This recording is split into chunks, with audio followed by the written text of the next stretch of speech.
Hi guys, how are you doing this morning? So today I'm just going to show you how I make pickles at home. So after cutting them into those pieces that you see, I sprinkle salt. After sprinkling salt, I mix the salt.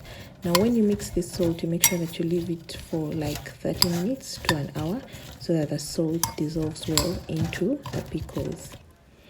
After it has dissolved, you put it into your glass container. As you can see, you see that when you look at them, you see that the salt has sort of dissolved into the cucumber slices, which will become our pickles.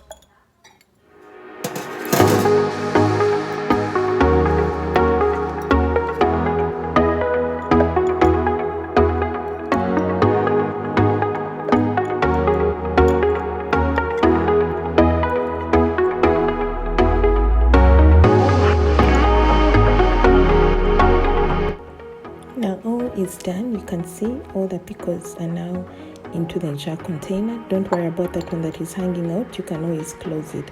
So the next step is getting apple cider vinegar. I however recommend that you use the white vinegar because it has a less sour taste. I feel like the apple cider vinegar after some time the taste is not as good as if you use white vinegar, but it's what I had, so it's what I used. So you fill it like 3/4 of the tin, and then after that you close your tin, store it in the fridge, give it a little shake, and then put it in your fridge and enjoy your pickles. The best time to eat them is like the next day, but you can always, it's the more they stay, the crunchier they become. Bye guys.